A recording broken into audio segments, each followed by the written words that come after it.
There are drivers, safety drivers in Waymos, in Zooks, in Volkswagens, in Teslas right now. Those safety drivers are there to solve the last 10% of the problems so that all drivers lose their jobs. The same thing is happening with developers right now. When developers are using a product like Cursor, they're training Cursor how to take their job. It's literally like what happened in factories or in farms or other things where the people who had become the middle class are teaching the people who are going to replace them and they complain about it. This is now happening with machines. This Week in Startups is brought to you by Coda. Coda empowers your startup by bringing words, tables, and teams together. Strategize, plan, and track goals effectively with all your valuable data in one place. Go to coda.io/twist to get started for free and get 6 free months of the team plan. Squarespace. Turn your idea into a beautiful website. Go to squarespace.com/twist for a free trial. When you're ready to launch, use offer code TWIST to save 10% off your first purchase of a website or domain. And AWS Activate. AWS Activate helps startups bring their ideas to life. As you build and scale your business, Activate credits grow with you to support your changing needs. Apply to AWS Activate today and receive up to $100,000 in credits. Visit aws.amazon.com/startups/credits. All right, everybody, welcome back to This Week in Startups. I'm your host, Jason Calacanis, with my co-host is Alex Wilhelm. It is Monday, July 14th. I'm in the Bay Area for the Launch Accelerators graduation. We have a little demo day at Google on Wednesday. We'll go see some of our friends at Sequoia tomorrow. Today, I'll go up to Fenwick's office and help the companies practice their pitches and do a little Q&A. So busy couple of days for me. No rest for the weary. Yeah, I was going to say, you just got home. You're like, I'm so glad I'm back. Finally, I'm at home. My feet are, shoes are off. And now I turn around, you're back in the Bay Area. But I'm not going to lie. I'm jealous because I do love the Bay Area. And my feet are nailed to the ground out here for a little bit. So, just you enjoy got 2 babies. me. So 2 babies will do that. But hey, did you see this social media thing go by with the... I used to hike in Runyon Canyon when I lived in LA with my friend Sean Gold. We go up Runyon Canyon. Okay. Even back then, 20 years ago, all beautiful people. Like it was like a celebrity. I think this is where you would get discovered walking up Runyon Canyon. So people would dress up to work out or undress to work out, like people with the most ridiculous bodies you've ever seen running around, working out. And so all of these incredibly beautiful people, Alex, would be walking up and down Runyon Canyon. It's like if you're in LA, it's kind of an institution, you see celebrities on the margins or whatever, but it's filled with influencers now posting to their TikToks and whatnot. So it's pretty annoying. And, but I think they redeemed themselves. I think there was a redemption arc here because I saw this video, play the video, of what I think is a bunch of influencers who caught one of these lunatic arsonists. All right, so we're going to play this, everybody, and we're going to narrate, but just in case you're listening to the audio version, Runyon Canyon is dirt, shrub grass. It's gorgeous, great walking path. Looks like a great place to skateboard. Let's take a watch. Yeah. So there's a crazy person. He started that fire? Who started a fire? We just saw you. You're right. Oh. And you have the warrant for the murder, right? So this guy confronts an arsonist. You should be hospitalized. You are going to be fined and hospitalized.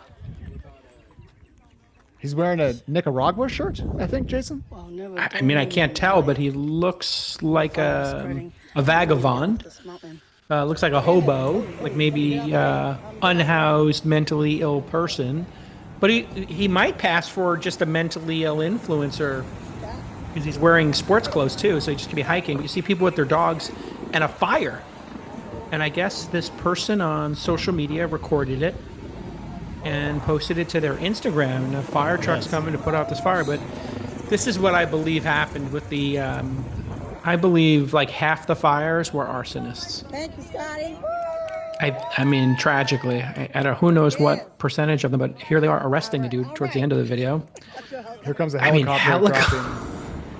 Helicopter dropping water, and put your arms behind your back. I mean,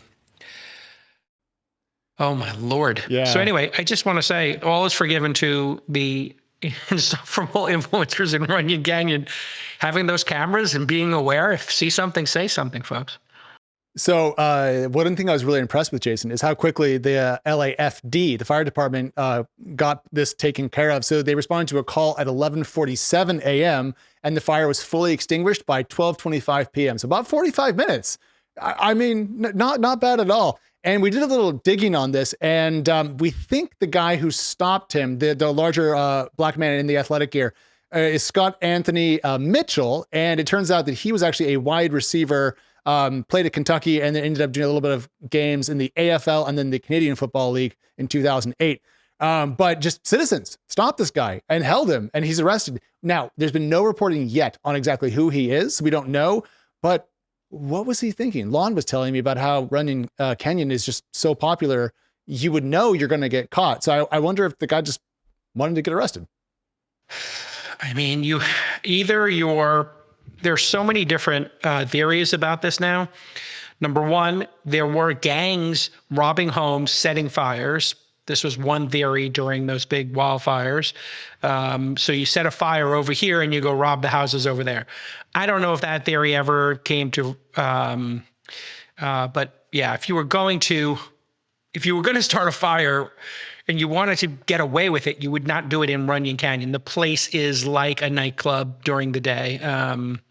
Yeah, you could start a blaze 20 other places, and people have. So this all goes to all these great startups that we've seen. There's always a startup angle, folks. Anytime you see a problem in the world, there is a startup angle. Problems equal potential products or services to solve those problems. Number one, cameras everywhere looking for smoke.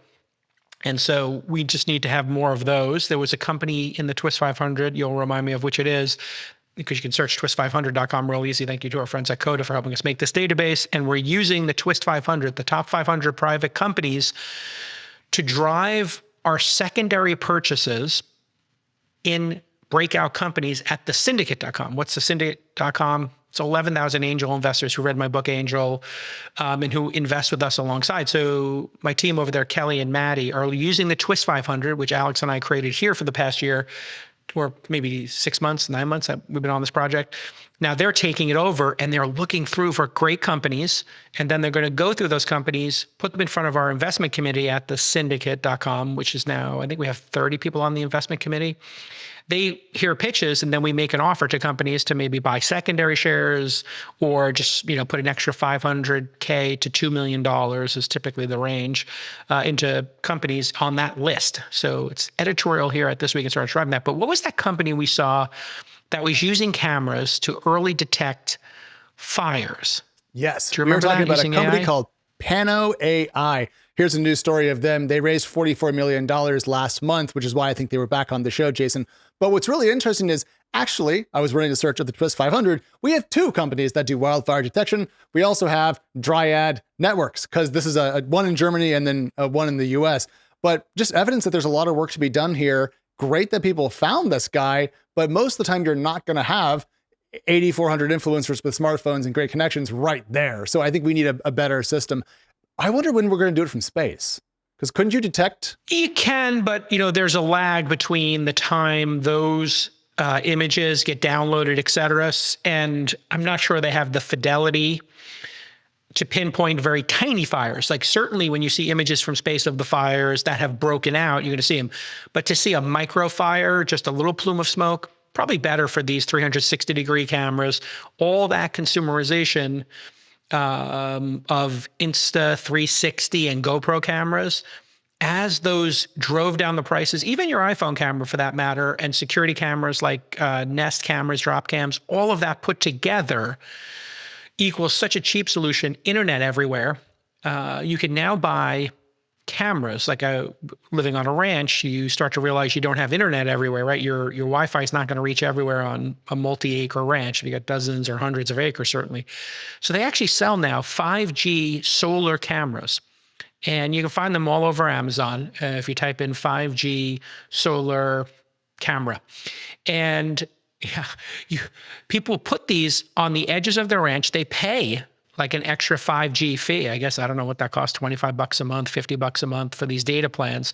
And you can put cameras into the forest. Now with Starlink, you could build a Starlink Mini and then have this. So here's an example of one. This is a Rio Link for $129. You get like a camera, battery, solar panel, and you can put this anywhere, and it has a 5G and obviously 2.4 gigahertz Wi-Fi, and it has local storage.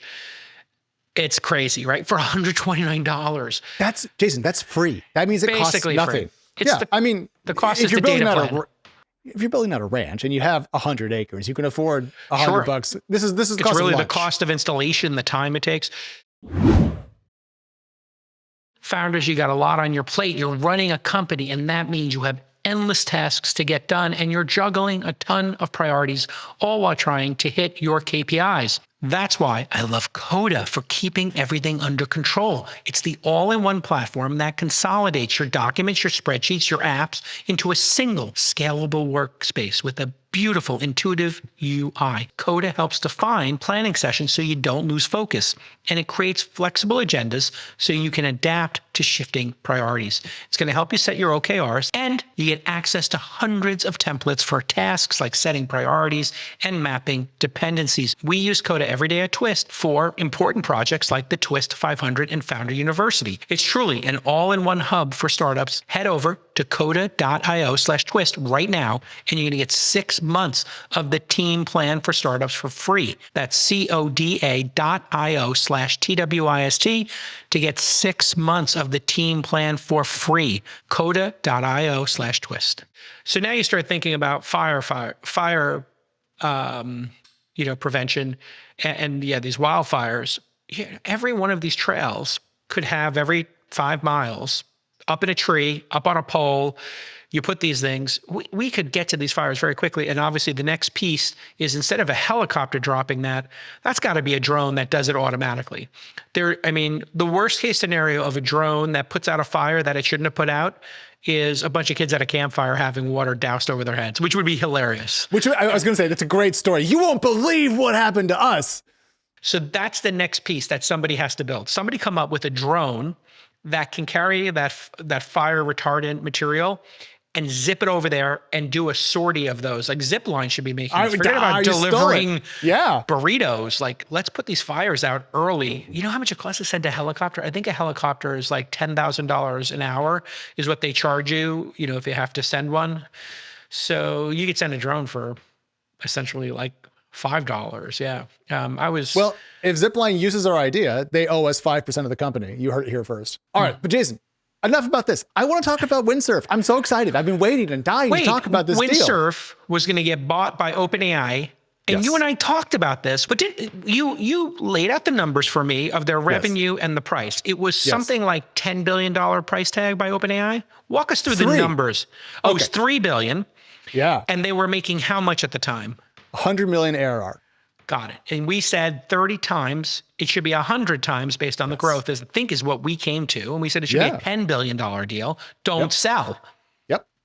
Well, it turns out they were trying to sell. They had an agreement with OpenAI. OpenAI almost announced this in May. They almost put out a press release saying, we've bought it.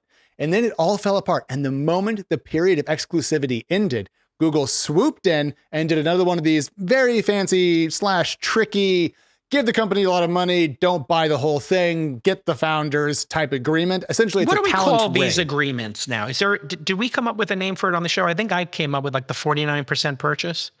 There was something about 49% we talked about in the context of Scale AI and Meta, because Meta put a lot of money in and then actually bought shares. But I'm actually pretty sympathetic to the view from, it's Illy over at Category VC. He calls this Blitzhiring, and he explains what's okay. All right. Yeah, so it's not exactly Blitzhiring. It's a faux acquisition or a backdoor merger. A backdoor acquisition? Yeah. But anyway, let's hear his thesis. Okay. It's probably the same thing with just a bad name. Well, again, not defending the name, but what he does is point out that in the old days, you bought a company, you bought all the shares and you owned it, or you bought the IP and hired the employees. Okay. The problem is with deals of that sort is that anything over $150 million has to go through the HSR Act test, which is an addendum to, I believe, the Sherman Antitrust Act that came out in the 70s. Essentially, if you're going to buy a company for 9 figures or more, you have to tell the government, I'm going to buy this thing. And then they get to go, let's take a look at it. And then most of the time you go through and it's fine. But the problem, Jason, is not that you'll get your deal denied. It's that process can take up to a year. And currently in AI moments like this, you can't afford to wait a year. A year is 10,000 years. So if you want to buy some talent now, how do you do it? Well, that's where these deals come into play. So his argument is it's less about the wrath of Lina Khan. It's more about just getting the people you want in your company now and avoiding the regulatory just oversight, let alone block it. Yeah, so it's probably both of those things could be true at the same time. And so there have now been a bunch of these 49% agreements, and the issue becomes for LPs and GPs, for the venture firms, how is that money accounted for? When you buy a share of a company, that is a capital gain. When you do an asset sale or a licensing deal is revenue into that company. An asset sale, I believe, would be considered cap gains. Now, what's the difference? Well, depending on the structure of the company, you could be taxed twice. So let's say you bought a piece of software from if you license a piece of software for $1 million a year, I'm just going to use that to make a clean number, $1 million. That company puts $1 million in. If they have $1 million in profit that year, let's assume they had no expenses. Then they would pay corporate tax on that and then send a dividend to the shareholders. So then you have to ratchet up the price to make up for that difference. In capital gains, if the person lived in a, let's say, no tax state like Florida or Texas, et cetera, they would not, or Nevada, they would not be paying, they would just pay the federal capital gains tax. And then you have QSBS, qualified small business. Is it QSBS? It's QSBS. So you have QSBS where the first $10 million theoretically could be, if your asset value of the company is under 50 million, you get a waiver for the first 10 million in gains. So if you're an LP in a fund that made 100 million, and you were 10 million of it, you would not pay that tax. So you basically get $10 million straight. So these deals, qualified small business stock, yes, QSBS, you can look it up. We talked about it in a previous episode recently because the law changed a little bit. Talk to your accountant. Sorry, it's not legal advice, not accounting advice. No, people always want me to give them legal or business advice on it. It's something you have to, actually work out with your own accountants, et cetera. But it does come up with syndicates all the time. Like if a syndicate doesn't qualify for QSBS, we try to figure that out. Anyway, these 49% agreements, these backdoor acquisitions, I'm going to call it a backdoor acquisition because that's most accurate. They seem to be for two reasons. One, speed. Two, harder to block. So what was the line from Jurassic Park? Nature finds a way? Life finds a way. Life finds a way. Okay, VCs find a way. Corporate M&A finds a way. So this post from Billy, and I'm going to link it in the show notes and put it in the newsletter today. So take a look at it because it's quite good. He's actually pretty, I think, insightful here. He says you have to do a dance, Jason, because you can't just basically leave a dead company in the wake of one of these deals, because then the regulators will say, well, there's no startup that existed after this. You're clearly circumventing the rules. So you have to leave enough of a carcass that's still breathing behind you. And in the case of Windsurf, people were trying to figure out why there was about $100 million left behind. People were thinking, well, maybe that's because they're trying to make sure the company can keep operating for a while to keep up this kind of facade. Now, in the case of Windsurf, there's some questions. I'm curious what you think about this, but people are saying, if you look at the numbers and the cap table and kind of what you would expect the non-vested employees to be holding in terms of value, maybe it's about 100 million. They have about 100 million. Maybe they would shut down the company and then just give out that hundy to the employees. No, this is actually an interesting rub. If those were an investment from an investor, this is back to the tax treatment issue. You're an investor. Let's say you had put 100 million into the company. Now the company, let's just say theoretically was profitable, didn't need the 100 million. So they got 100 million in a interest-bearing account. They're making $5 million a year just sitting on that money. So you got $105 million sitting there. What they could do is the investors, based on their document, could take their investment back, especially if it was a convertible note. and not pay tax on it, right? Because they put 100 million in, they got 100 million back. There's no gain. So if you think about that, any of the licensing fee that we talked about might have bad tax treatment. They would get that 100 million back. And maybe that note had interest on it. Maybe if it was a convertible note, it had a 5% thing on it, or maybe it had, I'm going to get this much interest on it. So that could make these deals even more possible. Your website is the face of your company. People judge a book by its cover. It's how you make a powerful first impression. We all know that. And let's be honest, you might be a little embarrassed by your current website. Well, don't worry. Squarespace is going to help you build a new, beautiful, professional, attention-grabbing website in just a few simple steps. Let's say you've got products to sell or a gallery of your work that you want to showcase. Maybe you got some services you want to promote. You're a consultant, you're a developer. Well, Squarespace is going to give you all the tools you need to grow and prosper. We're talking stunning, world-class design, plus templates to fit every possible business or purpose. Start an online course, schedule appointments, even generate invoices for clients with just a few clicks. Their mobile blog editor makes it extremely simple for you to create and update posts on your favorite device. You know, so you might be on the go. You might be vacationing. You need to update something on your website. You don't want to wait. It's all easy to use out of the box. Plus, they've added a new AI feature, Blueprint. This makes it easier than ever to customize and upgrade your website until it's exactly what you want. Choose from one of the personalized layouts, add a layer of on-brand visuals, and boom, zip, zip, zip, you're done. So check out squarespace.com/twist for a free trial. And when you're ready to launch, go to squarespace.com/twist to get 10% off your first website or domain purchase. That's squarespace.com/twist. What we're seeing in the industry is AI is such a big prize. I would say the AI prize is worth $10 trillion in market cap, right? We see NVIDIA is worth $4 trillion. Let's just say theoretically, the AI, super intelligence prize is worth 10 trillion. It's going to cost 10 trillion in market cap to appear incrementally on top of Google, Microsoft, Tesla. Just could be 500 billion here, a trillion here, 2 trillion there. Just say there was 10 trillion at stake.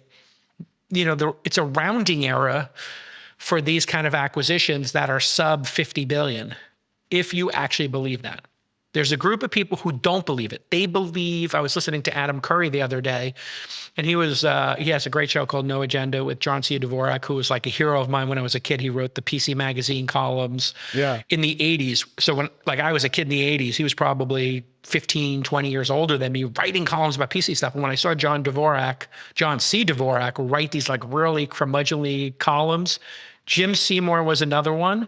You can pull up their PC Magazine, you can pull up an image of it, but there was Jim Seymour, who was a big, robust guy. There was John C. Dvorak, who had glasses, who was kind of like a Boston curmudgeon. And then there was Michael McCrone, I think, was the editor-in-chief of PC Magazine for a while. Anyway, there was this cohort of people who would write these columns in PC Magazine, and you would go to those columns, pre-Walt Mossberg, I believe, and they would sort of set the tone. Anyway, Adam Curry was talking about vibe code, and he's like, none of this stuff actually works to completion. And he was wondering if this whole thing is just BS. There's a group of people who actually think the whole AI thing is a bubble and it's not going to finish the last 20%, which totally makes sense. There is a lot of work left to be done to make these things actually production ready. The people who are building the technology, they believe that last 10, 20%, the important finishing touches that get rid of hallucinations and make things production ready. So the code actually can get produced. Not just it makes the developer 10 or 20% better, but the full job gets done, which, I think I'm in the camp that it will get done. The timeline might be 3 years, it might be 7. But somewhere between those things, each of these massive castles will fall and these cities will fall to AI. And then there'll be job displacement. You will not need as many people, and then you'll need many more companies to emerge to solve other problems to hire those people. And that's the other thing we've been talking about on this show for a long time. I did my KPMG talk last year. I think you helped me with that presentation. Did you help me with that? Yeah, I got to find that presentation because I'm doing it again at KPMG this summer. And I do my trends based on what we talked about here. And one of them was that static team size that we've talked about over and over again. The only people who are coveted right now are the tip of the spear AI experts. Everybody else, podcasters, journalists, lawyers, accountant, developers who are not part of the echelon of AI developers, designers, UX. Oh, everybody else is, customer support, obviously, operations. Everybody's looking at those jobs and saying, how do we hire these people for $100 million to get rid of those other 99 people? Or get rid of, it's kind of crazy when you think about it. It's Darwinian. There are drivers, safety drivers in Waymos, in Zooks, in Volkswagens, in Teslas right now. Those safety drivers are there to solve the last 10% of the problems so that all drivers lose their jobs. The same thing is happening with developers right now. When developers are using a product like Cursor, they're training Cursor how to take their job. It's literally like what happened in factories or in farms or other things where the people who had become the middle class are teaching the people who are going to replace them and they complain about it. This is now happening with machines. And so whenever you're doing work and it's being monitored by an AI, the explicit goal is to take that person's job. And in fact, there's startups now that are putting on glasses on workers and you can watch them work, and that's becoming the training data to take that person's job. I've seen what you're talking about, and it's going to be brutal to sit there and realize that not only are you not getting paid much to do hand assembly work that's going to be automated, but you won't be paid anything for it in the near future. All right. Anyways, Devin's buying Windsurf. So Devin? that's, Wait. Yes. So Cognition AI, which is the startup behind Devin, announced right before we went to air that they're going to buy what's left of Windsurf that Google is not buying for $2.4 billion. Got it. Okay, so there's a breaking news story while we're taping. Devin is buying the remnants, but we don't know what the remnants of that carcass are. Essentially, OpenAI wanted to buy all of Windsurf. That didn't work out because Microsoft was a sticking point as they sort out some deals with IP between OpenAI and Microsoft. The period of exclusivity ended. Google swooped in with $2.4 billion, bought out most of the investors, got the founders and researchers they wanted, left behind the company. Everyone thought it was going to be a carcass. Then Cognition, who's behind Devin, showed up and bought everything that was left. Which is the ARR. And Devin is what? What does that company do? I'm curious. So Devin is the much vaunted AI engineer that you could hire to work with your company. It was essentially the going back in time, it was the early agentic developer, if you Got it. So the Cursor product is loved by a large number of people, right? And it's making 100 million. 500 million. Cursor's now at 500 million ARR. Okay, yeah, it's mind-boggling how fast that was growing. So who gets that? Who gets that? Well, Cursor or Windsurf, Jason? Okay. Cursor's a separate company. Windsurf is this company. Windsurf's product competes with Cursor. What is Windsurf's product called? Is it called Windsurf? It's called Windsurf. Got it. Okay, so Cursor's the leader in the space. They're making 500 million. Windsurf was at 100. I've now got it in my mind. I was juxtaposing the two. So whatever's left of the Windsurf product is going to go to this Devin company, and then the talent goes to Google. But will they have a competitive product? I'm wondering. I mean, I Google don't think Gemini does code. There's actually a code project. Yes. There's what's the name of their code project? Google has a Cursor competitor, a Windsurf competitor already. So Google has a product called CLI that brings its Gemini AI models for coding into the terminal. There's a similar product from, I believe, Anthropic, which is Claude Code, and then OpenAI's operators around the same thing. There's also Gemini Code Assist. Yeah, that's the direct competitor, I think. Do you want to make this even more hilarious? So Please. today, just because why not? Today, Amazon released a new thing called Kiro, and it is a new agentic IDE that works alongside of you from, quote, prototype to production, made by some folks at the AWS team. They're kind of keeping it on a separate brand. You can pay for it, but now there's another one. So everyone's trying to solve this particular nut, and they're spending a lot of money. I'm just glad that we had Varun on the show a couple months back, link in the show notes, and now he's a billionaire. So shout out Varun. Well done, man. Great. All right, so there's going to be 20 different ways for you to have a code assistant help you. It's all going to be free or close to free. And these products were greatly under, I mean, there's tons of free products, and even the paid ones, which I guess GitHub's Copilot was the original. It's like $100 a year or $100 a month. These products all seem phenomenally cheap for what they are.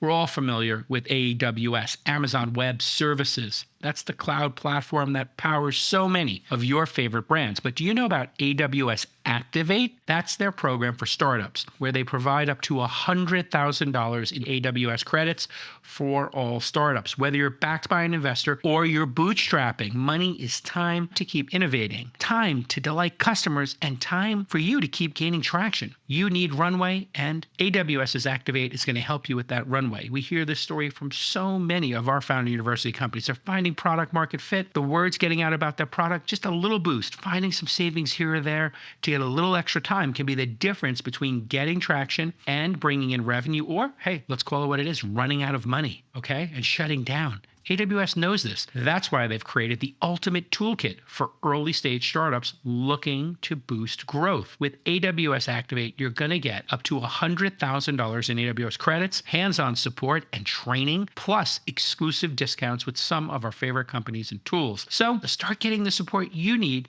at every stage of your startup journey. To learn more, visit aws.amazon.com/startups/credits. That's right, aws.amazon.com/startups/credits. Now, the question that we often hear is, what are the margins like at a company like this? And you were mentioning earlier, Jason, the kind of last 10% problem, last 20% problem. That dovetails neatly with the company that I was talking to for the show today called Vellum. They're a YC Winter 23 batch company. They raised a $20 million Series A. Why do we care? It's another company in the AI space raising a round.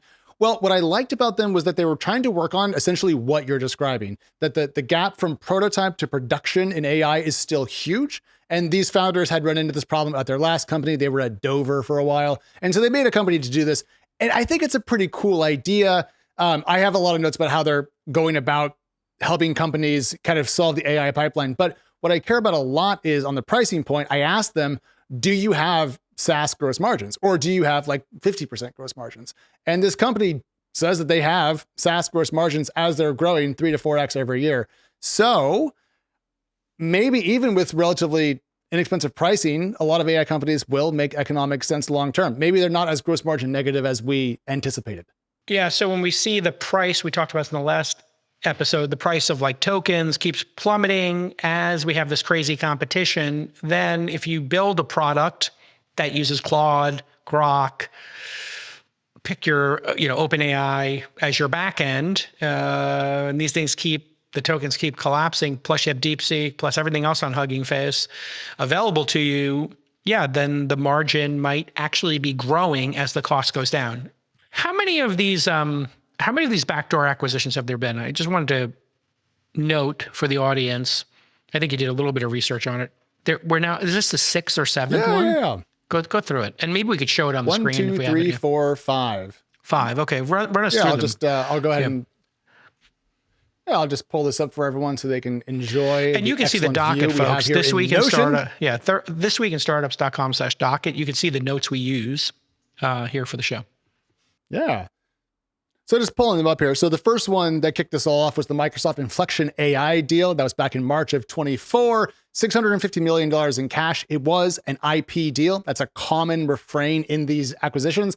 Took the founders, most of the talent, and then the company pivoted to the enterprise. Go forward a couple months, Amazon, Adept AI, June 24. We know it's in the 9 figures, Jason, but no one got closer than that. Again, a licensing deal, took the founders and some of the research team. Then number 3, Google, Character AI, August 24, $2.5 billion. Whew, that's getting expensive. Non-exclusive IP, so the same idea of buying intellectual property access, founders, and some researchers. Then this year, we saw Meta and Scale AI. This was kind of the weird one, $14.8 billion. But they bought a stake in the company and took the talent, but then the company was poisoned because no one wants to work with Meta's subsidiary effectively on their data. So that's going to be a mess. And then most recently, Google and Windsurf, July of this year, $2.4 billion for the license, co-founders and some talent. And then as we saw later on, Cognition/Devon is buying whatever's left. So this has now happened 5 times. Trend starts at 3. This has all happened in the last year, couple of months. I'm curious to talk to an attorney. If anybody knows an attorney who structured one of these deals, we'd love to talk to them in the background. He's Alex at launch.co. I'm Jason out. launch.co. Alex W at launch.co. Alex W at launch.co. You're not at Jason launch.co. C. You're just Jason. Yeah. You were here first. I was, yeah. There's no other Alex here. All right, let's keep going. What else is in the docket? So I was particularly excited to see that we are seeing Tesla expand their geofence in Austin. Oh, God. Well, okay. No, I saw the image go by like everybody else. Yeah. All right. So we're going to try to do this with the minimum of jokes possible.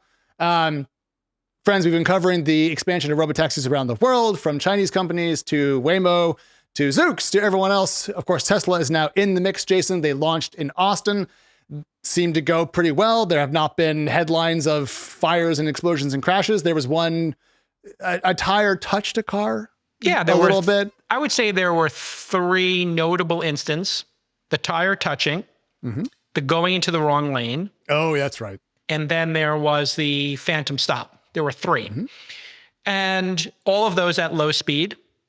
All of those, the car was basically in control. All of those, there were safety monitors there. So even in the worst case scenario, I think in any of those instances, it would have been a fender bender and no harm to human life. So will society be okay with this? Well, remember there was a Waymo that went down an alley.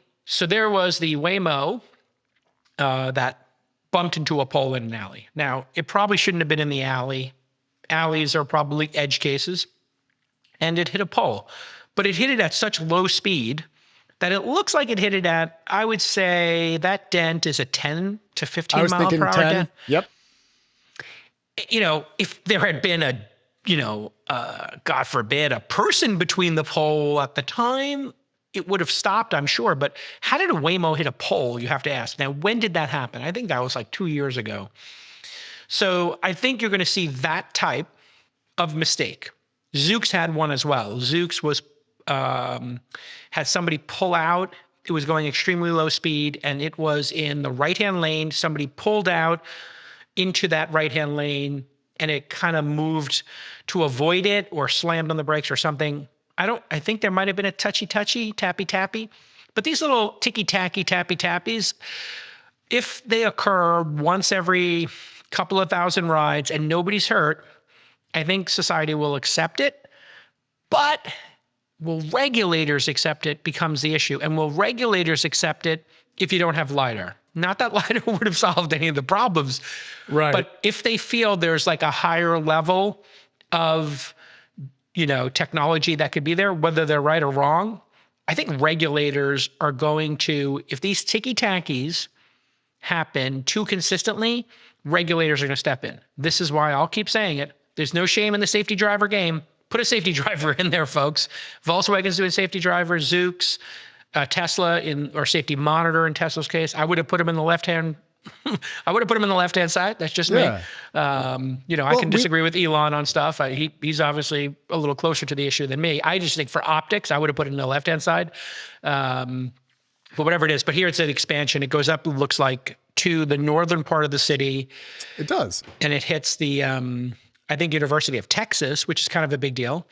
And this means Lon could go from the University of Texas, or this could be our office could be in this zone, and it could go to south of Congress. I don't know, Lon, if this could actually do that. Less people think that this expansion to the tip of the northern part of I thought we were going to pull it off. All right. Yes. I mean, it looks like it's expanded like 5x. I don't know if that's average, but it looks like about 5. It looks like, when you look at the map, it looks like it got an extra 3 inches of expansion there. I don't know if that's average or not. All jokes aside, this is the Tesla logo. Okay, you've all been trolled. Unless you're seeing something here that's not here, it's just the upside down Tesla logo. Yeah, that was my joke. I can't move it. What I have now up on the screen is the Waymo service area in Austin with the Tesla service area imposed on top of it. And according to all the data we could find, Jason, this is roughly a doubling of the Tesla geofence. And also it now has, people are calculating about 40 square miles versus Waymo's 37 square miles. So it may be now that the robotaxi effort from Tesla is now larger in footprint geographically than Waymo. And I try to never have you going up against your friends because it's not what the show is for, but you were pretty serious about like, let's go slow, let's be moderate, let's be safe. And this is faster than even my bullishness expected. So too fast or just better data on the operational side? There's a great self-correcting mechanism here. If you go too fast and you get a tappy, touchy, regulators are going to be lobbied by haters, by concerned citizens, by people in government who might think slow is better. And, in technology, you have had this position for a long time of like, hey, net, it's going to save lives because distracted drivers. I 100% think statistically you're right. Then I look at regulators, and knowing what I know about regulators after that cruise mishap, which really wasn't their fault. Somebody got hit by a car. The person ricocheted, as crazy as that is, into a slow-moving cruise. And the reason cruise got in big trouble in San Francisco is because they dragged the person a little bit. And then edited the video and didn't show it. It's so not they the lied to crime, it's the regulators. cover-up. The cover-up always worse than the crime. But even still, life happens. People will get hit by cars. People will jump in front of cars, right? People put cones on Waymos.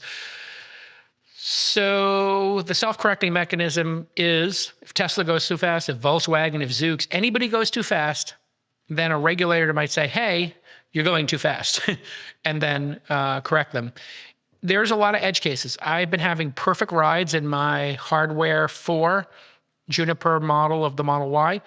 I will say, like, you get into a construction zone on 290, which is a highway that goes east-west from Hill Country all the way to Bastrop and past the airport, the Austin airport.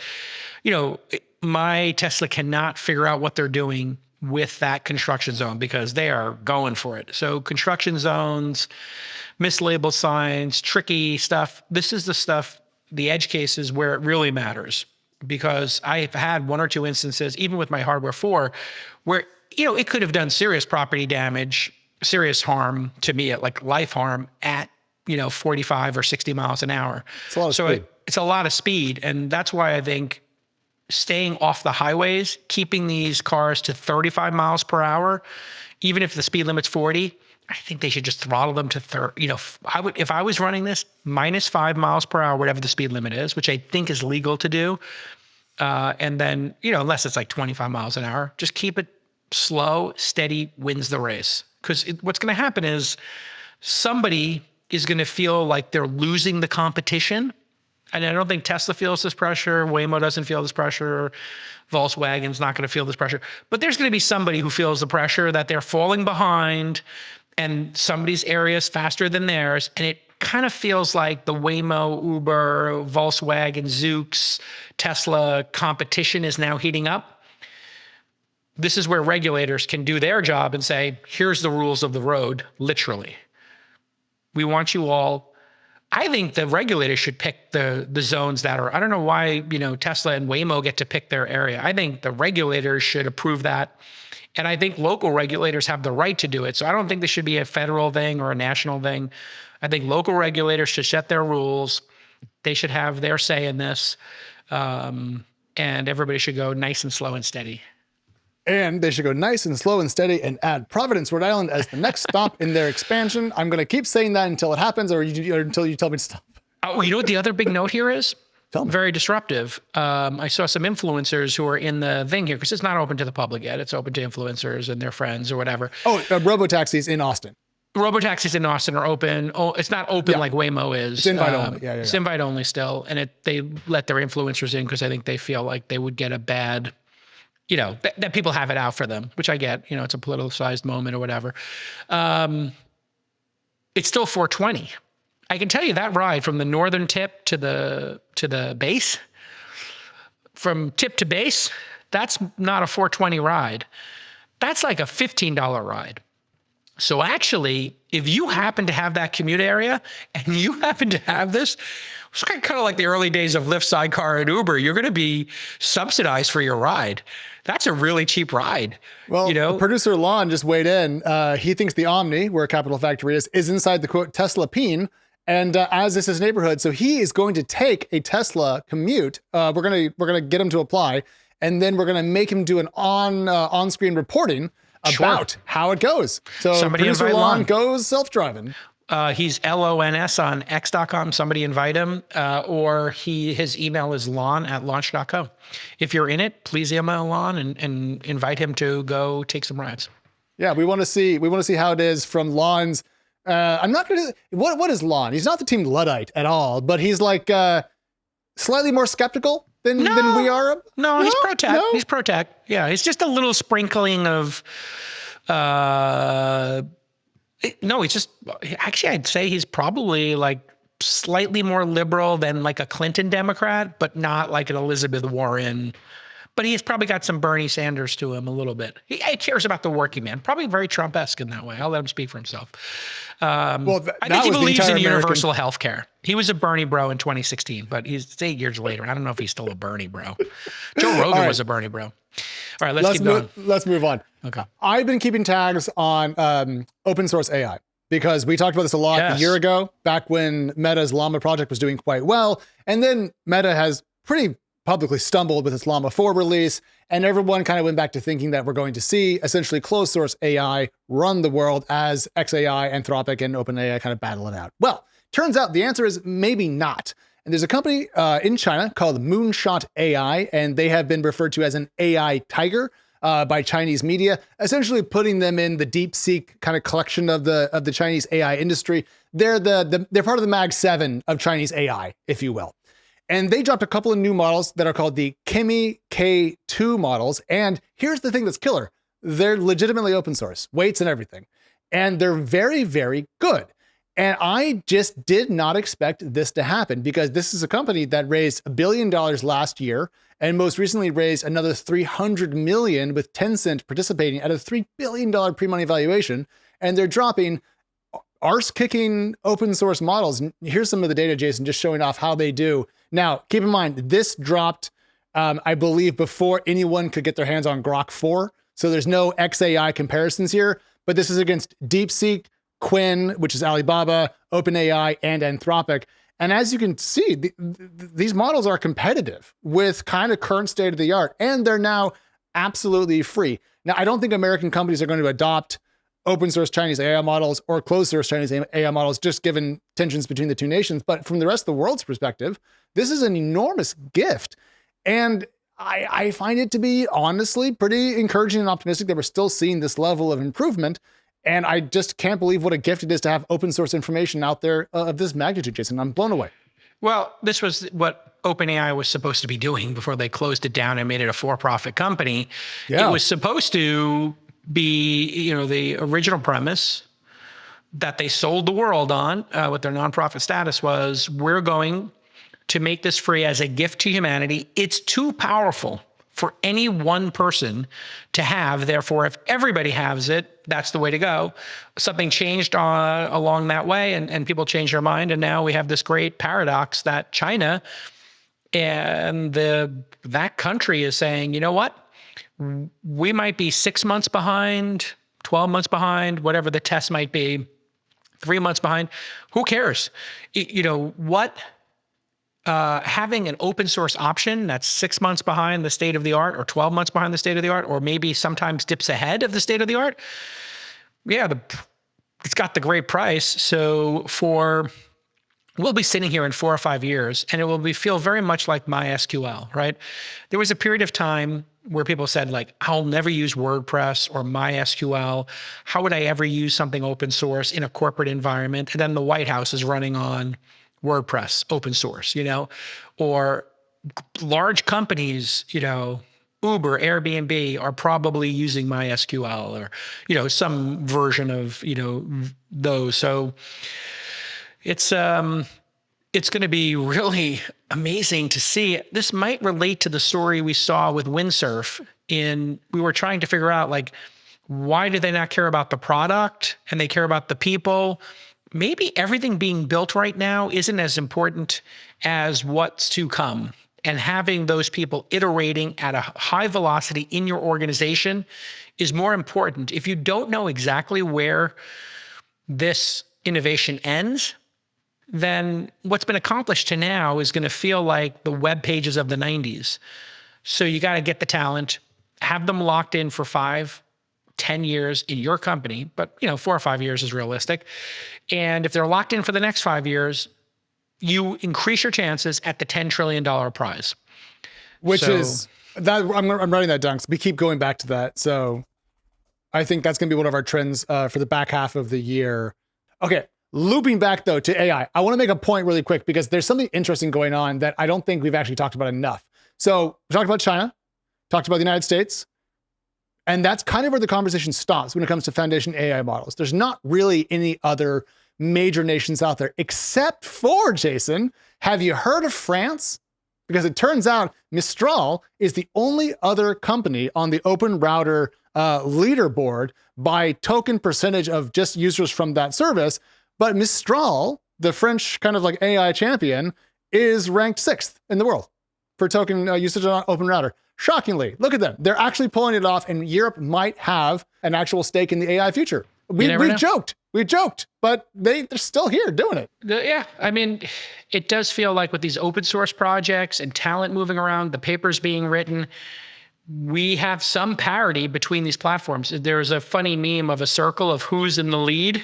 I got it. I don't know if we showed it here before or did we show it last episode or we showed it in our group chat? I can't recall which.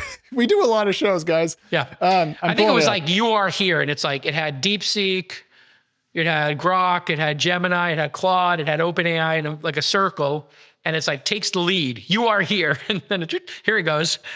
So, yeah, Grok introduced the world's most powerful model. Next, OpenAI introduces the world's most powerful. See, so you basically need to do this once a year, and then Polymarket has betting on this. And you know what? I wonder if Polymarket resolved Grok winning, because remember we had brought up the Polymarket.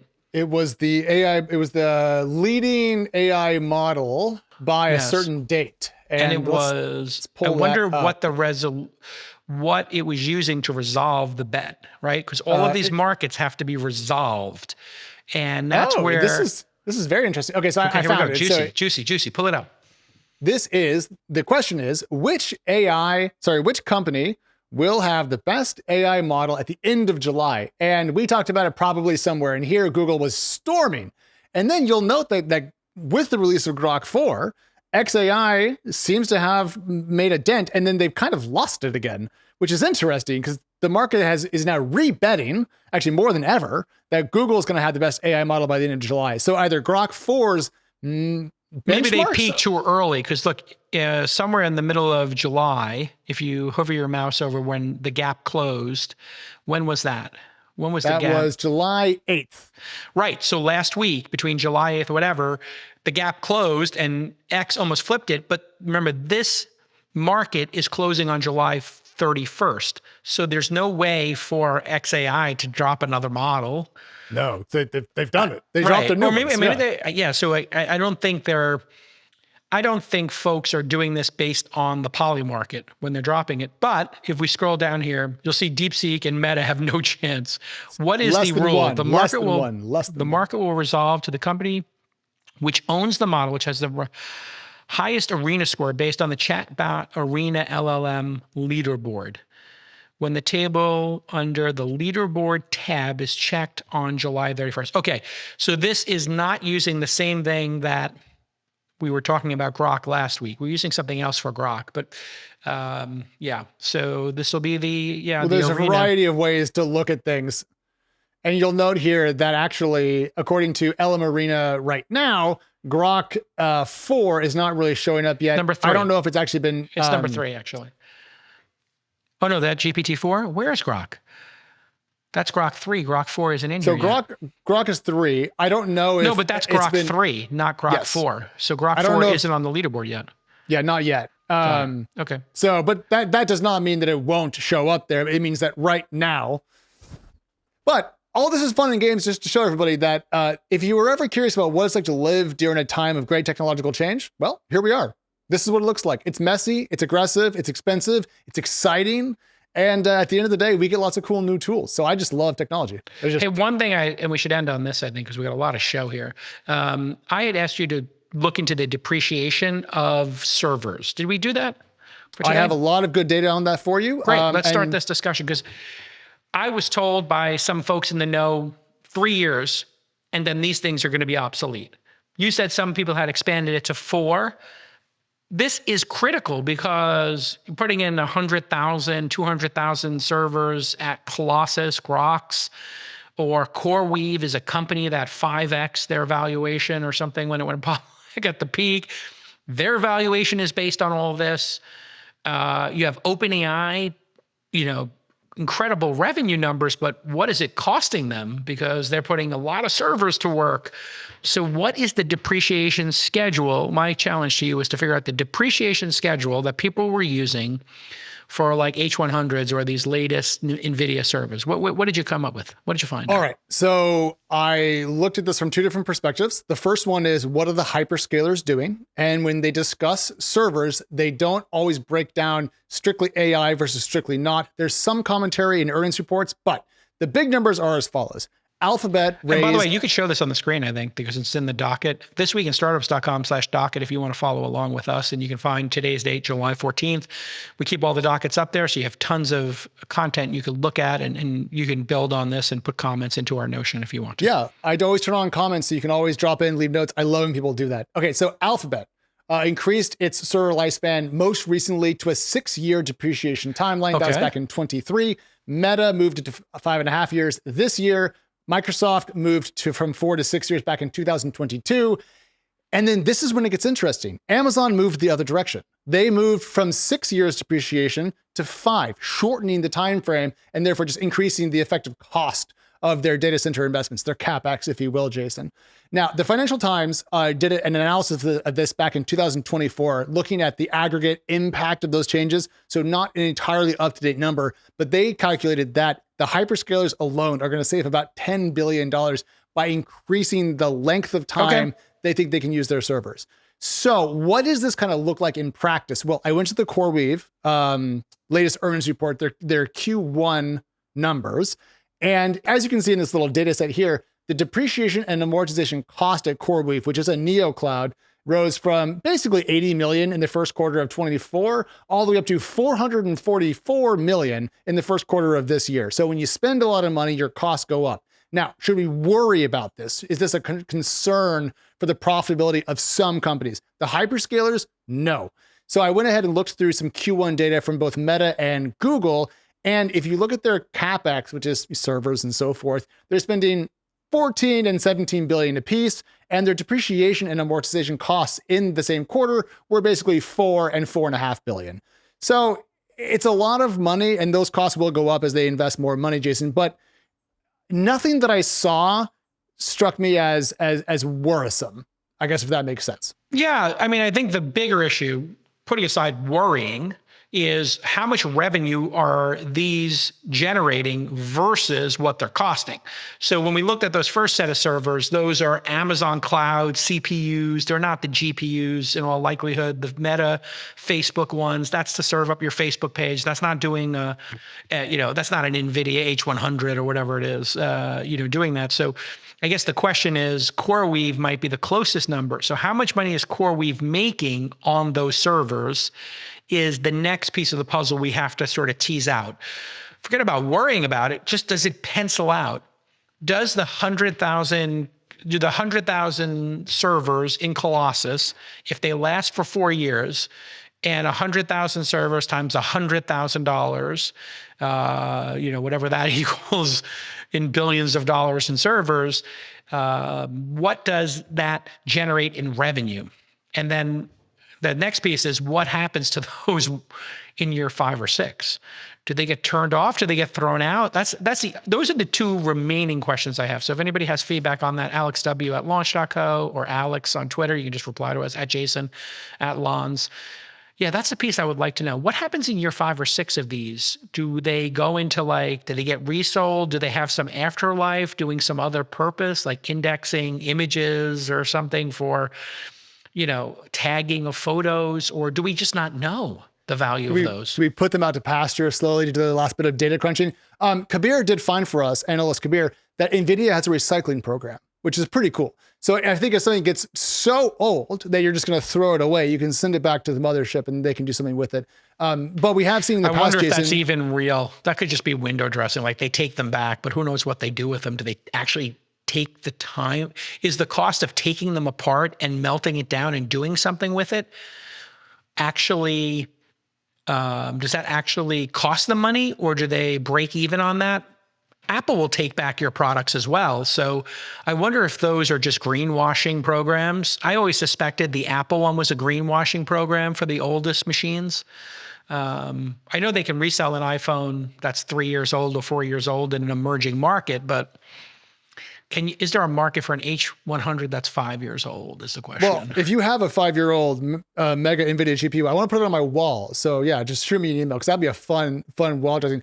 I'll have all that for you, Jason, on Wednesday when we're back. Yeah. Okay. You can read the docket this week in startups.com/docket. He is at Alex. I'm at Jason. Executive producer Juan at LONS. And we will see you all next time on This Week in Startups. Bye-bye. Bye-bye.